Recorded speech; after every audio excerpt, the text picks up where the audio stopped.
18 సంవత్సరాల క్రితం నేను డైరెక్ట్గా కొన్ని సంవత్సరాల పాటు ఇలా ఇంటర్వ్యూస్ చేశాను. ఆ తర్వాత కృష్ణా జిల్లా పెనుగంచిప్రోలు గ్రామంలో మొట్టమొదటిగా మీడియం పద్ధతిని ఏర్పాటు చేయడం జరిగింది. నాకు మొదటి మీడియం అంటూ ఏర్పడింది ఆ ప్రాంతంలో. అంతకన్నా ముందుగా ఒక సందర్భం ఉంది. అతను ఇప్పుడు మద్రాసులో ఎక్కడో ఉంటున్నాడు మీడియంగానే. 15 సంవత్సరాల క్రితం ఒక హోటల్లో సర్వెంట్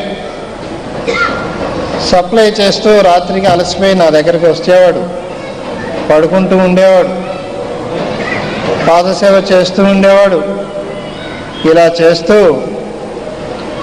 ఒకరోజు అన్నాడు, నాకేదో భవిష్యత్ జ్ఞానం తెలుస్తుంది గురువుగారు, మరి నేను ఇలా మా హోటల్ ఓనర్తో ఒక సందర్భంలో ఒక మాట చెప్పాను, నేను అన్నట్టుగానే ఆయనకి మరుసటి రోజు జరిగింది. అలాగే ఆయన స్నేహితులు ఉన్నారు, వాళ్ళకి ఏదో చెప్పాలనిపించి చెప్పాను, వారికి అది తప్పనిసరిగా జరిగింది. రెండు మంచి పనులు కాబట్టి వాళ్ళు నన్ను మెచ్చుకున్నారు, గిఫ్ట్ కూడా ఇచ్చారు, ఈ నెల జీతం కూడా రెట్టింపు ఇచ్చారు, దానికి తోడుగా బట్టలు కూడా కొనిచ్చారు. మరి అదే నేను మాట్లాడిన మాటలో చెడు ఏదైనా జరిగిందనుకోండి, నాకు పోస్ట్ పోగా నా ఈపికి మరి అట్ల పెనం పడేది అన్నట్టుగా చెప్పాడు నాకు సందర్భంలో.